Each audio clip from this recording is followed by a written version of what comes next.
దేశాల మధ్య రాష్ట్రాల మధ్య పోరాటాలు యుద్ధాలు జరుగుతాయంటే నీళ్ళ కోసం జరిగిన సందర్భాలు ఎన్నో ఉంటాయి. నీరు ఎంత ముఖ్యమైందో మనం చిన్నప్పుడు సింధు నాగరికత గురించో పుస్తకాల్లో చదువుకున్నప్పుడు ఎక్కడ నీరు ఉంటుందో అక్కడ నాగరికత ఉంటుందని కూడా చదివేవాళ్ళం. ఇవాళ తెలంగాణ ఉద్యమం పుట్టింది కూడా నీళ్ళ నుంచే పుట్టింది. సో అంత ప్రాధాన్యత కలిగినటువంటి నీళ్లకు సంబంధించి ఈ రాష్ట్ర ప్రభుత్వము గుడ్లప్పగిచ్చి చూస్తూ రాష్ట్ర ప్రయోజనాలు తీవ్రంగా దెబ్బతింటుంటే, రాష్ట్రానికి తీరని నష్టం జరగబోతుంటే ఈ రాష్ట్ర ప్రభుత్వం పూర్తిగా విఫలం చెందుతూ ఉంది. అందువల్ల అట్లాంటి ఒక ప్రధానమైనటువంటి అంశం మీద ఈరోజు మేము మాట్లాడాలనుకుంటా ఉన్నాం. ఇలా కాంగ్రెస్ ప్రభుత్వం అధికారంలోకి వచ్చిన తర్వాత రాష్ట్ర సాగునీటి ప్రయోజనాలు కాపాడడంలో పూర్తిగా విఫలం చెందింది రేవంత్ రెడ్డి ప్రభుత్వం. నాడు సమైక్య ఆంధ్రప్రదేశ్లో సీమాంధ్ర నాయకుల వల్ల తెలంగాణ ప్రాంతానికి తీవ్రమైన నష్టం జరిగింది. నేడు స్వరాష్ట్రంలో కాంగ్రెస్ పాలకుల వల్ల కాంగ్రెస్ నాయకుల రూపంలో ఈ రాష్ట్రానికి తీవ్రమైన నష్టం వాటిల్తా ఉంది. ఉమ్మడి పాలనలో కొనసాగిన జలదోపిడి నేడు కాంగ్రెస్ పాలనలో కూడా మళ్ళీ మొదలైంది. ఆనాడు ఉమ్మడి రాష్ట్రంలో కూడా ఇదే తెలంగాణ కాంగ్రెస్ నాయకుల చేతగాంతనం వల్ల, ఇదే తెలంగాణ కాంగ్రెస్ పార్టీ నాయకుల యొక్క పదవుల కోసం పెదవులు మూసిన తీరు వల్ల ఆనాడు స్వరాష్ట్రంలో తీవ్రమైన నష్టం జరిగింది. నేడు కూడా మరి గురుదక్షిణ చెల్లించుకుంటున్నారా, పదవులు కాపాడుకోవడానికి పాకులాడుతున్నారా, కారణాలు ఏమైనా కూడా ఈ రాష్ట్రానికి ఈ రాష్ట్ర ప్రజలకు శాశ్వత ద్రోహానికి ఈరోజు కాంగ్రెస్ పార్టీ పాల్పడతా ఉంది. ఒకటి కాదు, రెండు కాదు, శాశ్వతంగా 200 టీఎంసీల గోదావరి జలాలను తరలించుకుపోయేటువంటి కుట్ర జరుగుతూ ఉంది. గోదావరి బంకచెర్ల ప్రాజెక్ట్ ఏదైతే ఆంధ్రప్రదేశ్ ప్రభుత్వం తలపెట్టిందో, ఈ ప్రాజెక్టు నిర్మాణం వల్ల తెలంగాణకు తీవ్రమైన నష్టం జరగబోతూ ఉంది. పైకి ఏం మాట్లాడుతున్నారు, ఏముంది ఏదో సముద్రంలో కలిసే నీళ్లు తీసుకుపోతే తప్పేంది అని మాట్లాడుతూ ఉన్నారు. మరి గోదావరిలో అన్ని నీళ్లు ఉన్నదే నిజమైతే, సముద్రంలో కలిసే నీళ్ళు అయితే మరి తెలంగాణ రాష్ట్ర ప్రభుత్వము గోదావరి మీద ప్రాజెక్టులు చేపడితే ఎందుకు మోకాలడ్డం పెట్టినరు?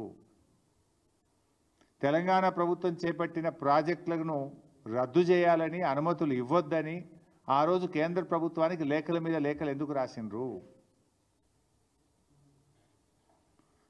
ఇదే చంద్రబాబు నాయుడు గారి ప్రభుత్వము ఆ రోజు కాళేశ్వరం ప్రాజెక్టుకు మనకు అన్ని అనుమతులు వచ్చినాయి. ఒకటి, అన్ని ప్రాజెక్టుకు రావాల్సిన సిడబ్ల్యూసి నుంచి 9 డైరెక్టరేట్ల నుంచి తెచ్చాం, ఎన్విరాన్మెంట్ క్లియరెన్స్ తెచ్చాం, లాస్ట్కు టీఏసీ ద ఫైనల్ క్లియరెన్స్ కూడా ఆ రోజు మేము తెచ్చుకున్నాం. ఇదే తెలుగుదేశం ప్రభుత్వం ఆనాడు 2018లో అధికారంలో ఉన్నప్పుడు కేంద్ర జలవనరుల శాఖకు రాసిన ఉత్తరం ఇది. ఇందులో చాలా స్పష్టంగా ఏం రాస్తారంటే,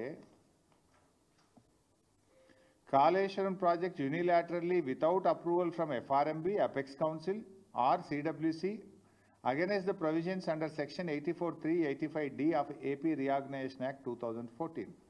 As per 11th schedule at para 7 of AP Reorganization Act 2014, no new projects based on water resources arrived at based on appropriate dependability criteria on Godavari or Krishna rivers can be taken up by the state of Telangana or state of Andhra Pradesh without obtaining sanction from Apex Council. ఇది మీరు రాసిందే. అయితే ఆ రోజు కేంద్ర ప్రభుత్వం కాళేశ్వరం కొత్త project కాదు, Pranahita Chevella కొనసాగింపే Kaleshwaram project అని చెప్పి ఆ రోజు కాళేశ్వరానికి కేంద్ర ప్రభుత్వం అన్ని అనుమతులు కూడా ఇచ్చింది. ఇట్లా చాలా ఉత్తరాలు రాశారు. చివరికి మనం తుమ్మిళ్ళ లిఫ్ట్ ఇరిగేషన్, మన భక్త రామదాస్ లిఫ్ట్ ఇరిగేషన్ కట్టాం గోదావరి మీద.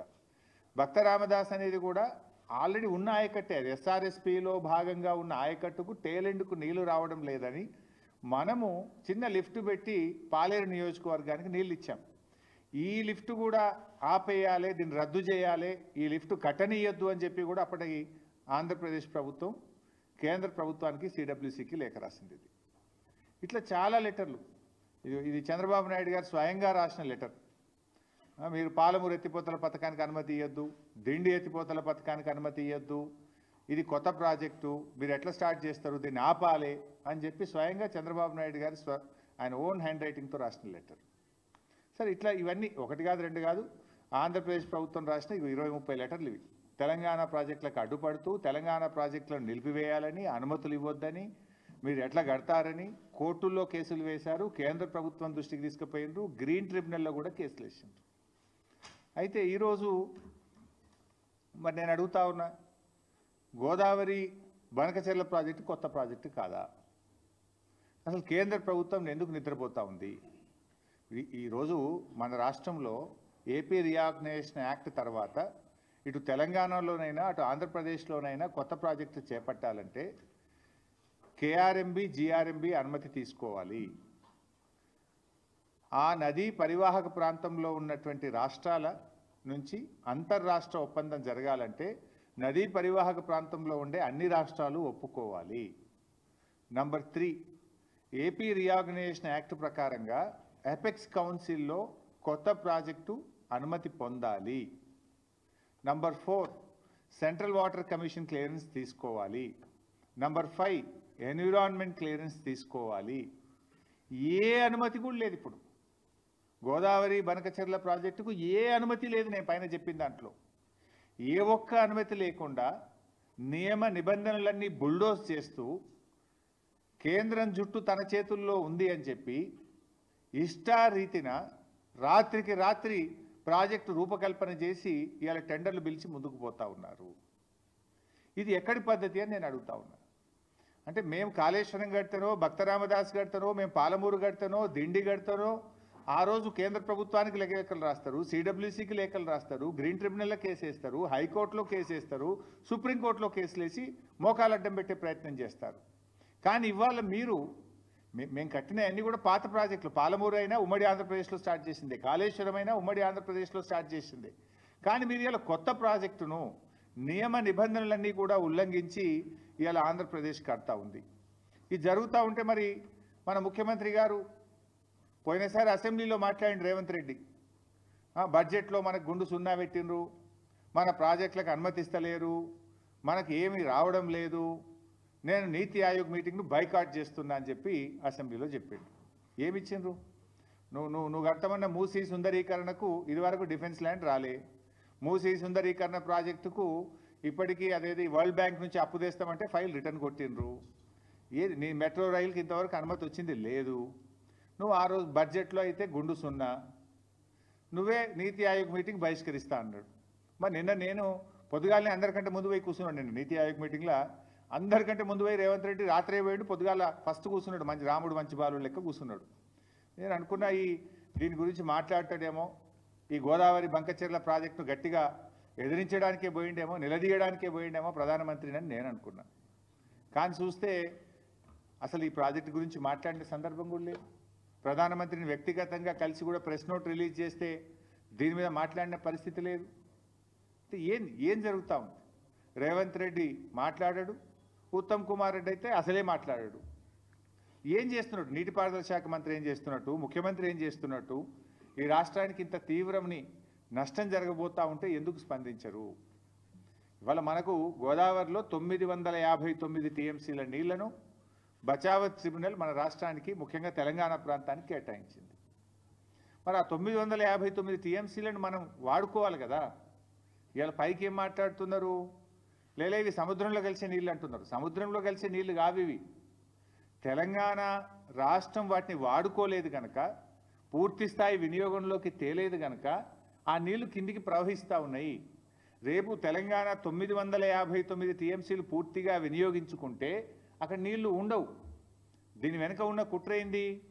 ఇవాళ ఇప్పటికే ఆంధ్రప్రదేశ్ గోదావరి నది మీద ట్రిబ్యునల్ వేయాలని చెప్పి సెక్షన్ 3 కింద కేంద్ర ప్రభుత్వానికి కంప్లైంట్ చేసింది. సో గోదావరి ట్రిబ్యునల్ వచ్చే లోపే ఈ బనకచెర్ల ప్రాజెక్టును త్వరితగతిన నిర్మించి, ఆల్రెడీ ప్రజాధనం ఖర్చు అయిపోయింది, ఆల్రెడీ మేము ఖర్చు పెట్టేసినాము, దీనికి నీళ్లు కేటాయించండి అని చెప్పి ట్రిబ్యునల్ ద్వారా నీళ్లు తీసుకోవడానికి ఒక పథకం ప్రకారంగా జరుగుతున్న కుట్ర ఇది. ఎట్లా సాధ్యమైతే చెప్పండి. నిజంగా 959 నువ్వు పూర్తిగా వినియోగించుకున్నప్పుడు అప్పుడు నీళ్లు కిందికి పోతే దాన్ని లెక్క తేల్చాలి, దానికి సిడబ్ల్యూసీ ఉంది, హైడ్రాలజీ ఉంది, అన్ని క్లియరెన్స్లు తేవాలి కదా. ఏ క్లియరెన్స్లు లేకుండా వాళ్ళు కడుతూ పోతుంటే ఎందుకు రాష్ట్ర ప్రభుత్వం మౌనంగా ఉన్నది? ఎందుకు రాష్ట్ర ప్రభుత్వం దాన్ని అడ్డుకోలేకపోతున్నది? There are many forums. నిన్న నీతి ఆయోగ్లో రేవంత్ రెడ్డి ఎందుకు ప్రశ్నించలేదు నేను అడుగుతా ఉన్నా.